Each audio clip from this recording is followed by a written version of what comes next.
कि हम लोग इस क्लास 12th के फिज़िक्स को स्टार्ट किए हुए थे। ठीक है, एक लेक्चर हमारा हो गया था।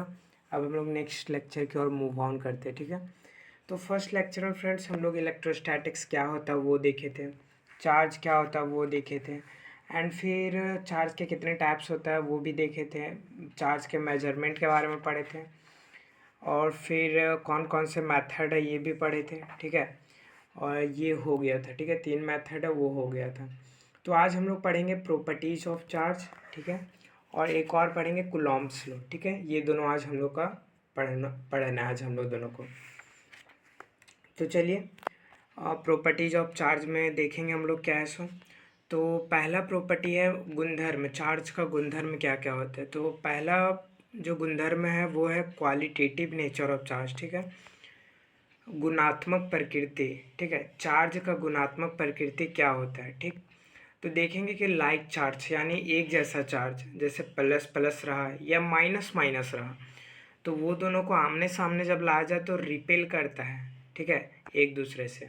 और वही अलग अलग चार्ज को सामने सामने से लाया जाए, जैसे प्लस और माइनस और प्लस को, तो वो एक दूसरे की ओर अट्रैक्ट करता है। ठीक है, यही है क्वालिटेटिव नेचर ऑफ चार्ज। ठीक है, चार्ज का क्वालिटेटिव नेचर, जैसा कि आप देख सकते हैं यहाँ प्लस प्लस को जब इनटू करेंगे, ठीक है, तो ये रिपल्सन करेगा। जब माइनस माइनस एक जैसा चार्ज है तो वो भी रिपल्सन करेगा। जब अलग अलग है, प्लस माइनस है तो अट्रैक्ट करेगा, और माइनस प्लस है तो भी अट्रैक्ट करेगा। ठीक है, अब नेक्स्ट हम लोग देखेंगे इसी में कि जब है सो चार्ज का जो इनटू है वो ऐसे अगर जीरो से बड़ा हो जाए, ठीक है, तो वो है सो रिपल्सिव नेचर का होगा। ठीक है, चार्ज का कौन सा नेचर होगा, रिपल्सिव। और वही है सो चार्ज का छोटा हो जाए इनटू नेचर, जो इनटू अगर हम लोग करेंगे चार्ज Q1 और Q2, वो है सो जीरो से जब छोटा हो जाएगा, ठीक है, तो वो है सो नेचर हो जाएगा अट्रैक्टिव का। क्या हो जाएगा, अट्रैक्टिव का। अब हम लोग फ्रेंड दूसरे नेचर की ओर देखें, मतलब प्रॉपर्टीज़ की ओर देखें, तो वो है एडिटिव नेचर ऑफ चार्ज। ठीक है, चार्ज का एडिटिव नेचर वो क्या होता है कि the total charge of a body is the algebraic sum of all the individual in the system. Let us consider a system contains Q1 Q2, ये minus Q3 Q4 minus Q5। समझ में आया, नहीं आया ना, चलो समझाते हैं।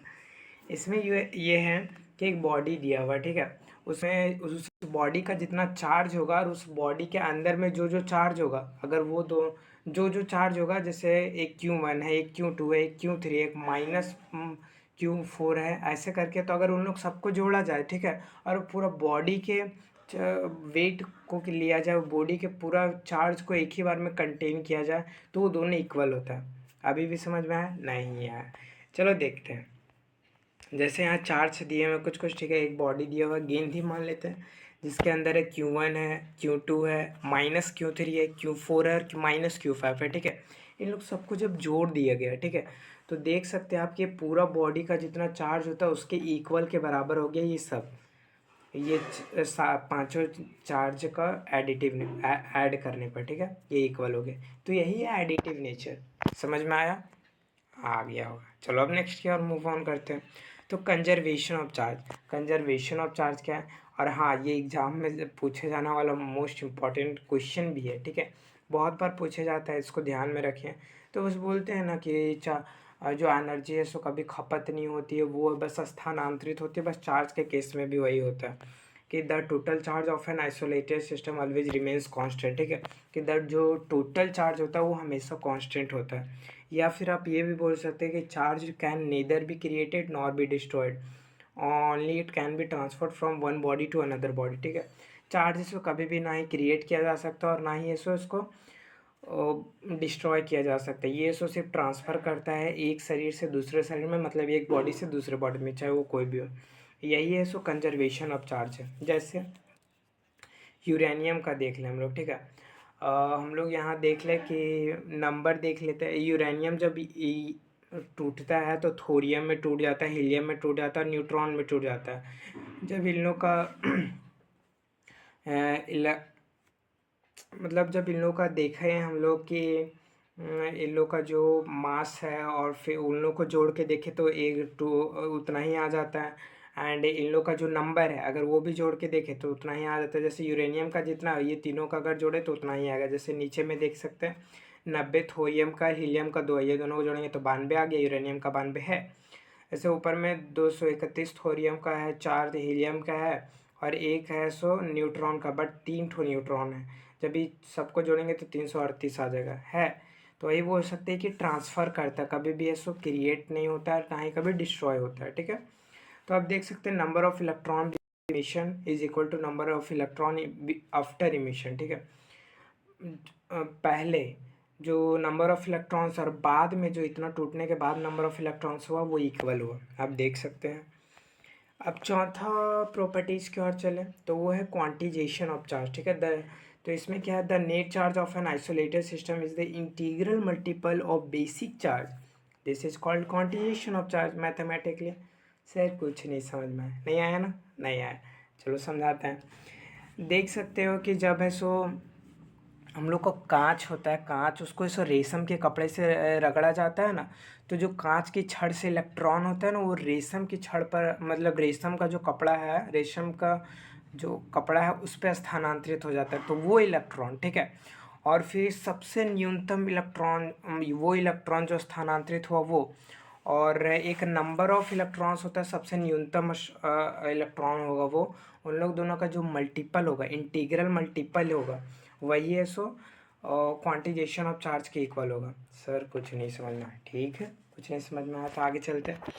ऐसे यहाँ है so Q is equal to plus minus है, नहीं लिखें, हाँ लिखें, क्योंकि प्लस माइनस क्यों लिखे, क्योंकि चार्ज नेगेटिव भी हो सकता है और फिर प्लस में भी हो सकता है, ठीक है।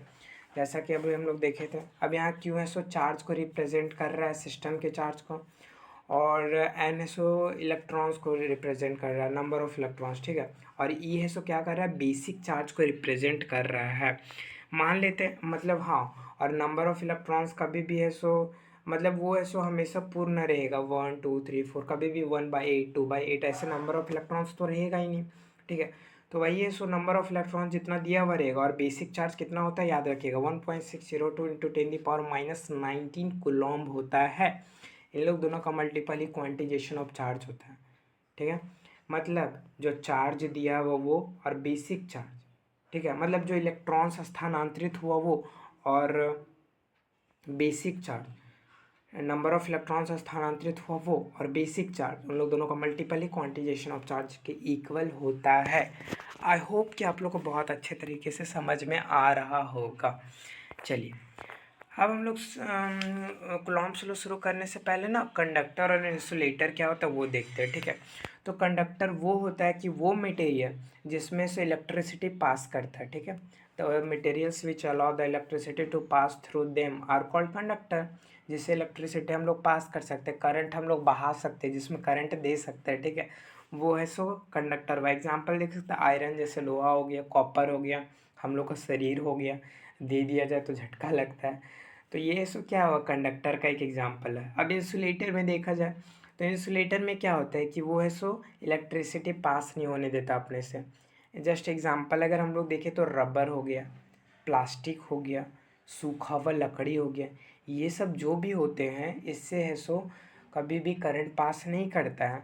इसलिए देखा जाए कि बरसात के मौसम में जब आप बाहर जाते हो कुछ भी तरह से लेन मतलब लाइट वगैरह से कुछ काम करने वरने के लिए, तो बोला जाता है सूखा हुआ लकड़ी ले लीजिए एंड रबड़ का चप्पल पहनिए, ठीक है।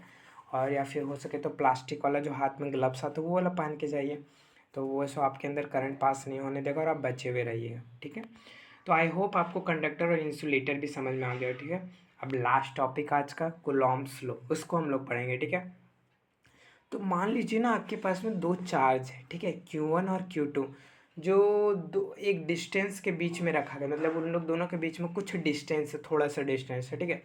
Q1 है जो, अब देख सकते हैं Q1 जो है यहाँ है, तो Q2 है यहाँ है, तो इन लोग दोनों के बीच का कुछ तो डिस्टेंस है ना। अब वही बोल रहा है कि this let us consider two charge Q1 and Q2 separated by a distance of R, ठीक है, जिसका जो डिस्टेंस सेपरेट है उसको R से रिप्रेजेंट किया गया अकॉर्डिंग टू कूलॉम्ब्स लॉ के अनुसार, ठीक है। द फोर्स ऑफ अट्रैक्शन और रिपल्सन बिटवीन टू चार्जेज जो कोई भी चार्ज के बीच में अट्रैक्शन और रिपल्सन होता है वो किस पर डिपेंड करता है। तो दो केसेस हो सकते हैं इसमें। एक डायरेक्टली प्रोपोर्शनल होता है दोनों चार्ज के इनटू का, ठीक है, दोनों चार्ज को गुना करेंगे तो उसका डायरेक्टली प्रोपोर्शनल होगा, ठीक है, दोनों चार्ज के मैग्नीट्यूड के, मतलब इन लोग दोनों का देख सकते हैं directly proportional to magnitude of product of both charge, ठीक है, दोनों चार्ज के इनटू के डायरेक्टली प्रोपोर्शनल होता है। और वही दूसरा नेचर क्या होता है, यूनिवर्सली प्रोपोर्शनल होता है, किसके, इन लोग दोनों के बीच के डिस्टेंस का। तो यहाँ देख सकते हैं हम इक्वेशन 1 में लिख दिया एफ डायरेक्टली प्रोपोर्शनल टू दोनों चार्ज का गुना Q1 एंड Q2, और वही देखा जाए तो इन्वर्सली प्रोपोर्शनल हो गया दूसरा इक्वेशन में, F inversely proportional to 1/r²।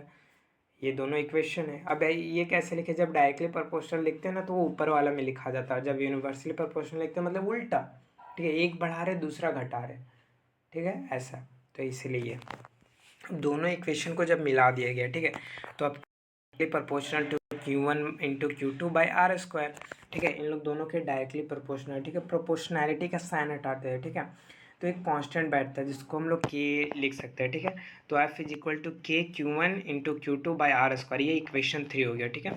के क्या है, एक प्रोपोर्शनैलिटी कांस्टेंट है जिसको हम लोग कुलॉम्स कांस्टेंट के भी नाम से जानते हैं। क्या नाम से जानते हैं, कुलॉम्स कांस्टेंट, ठीक है।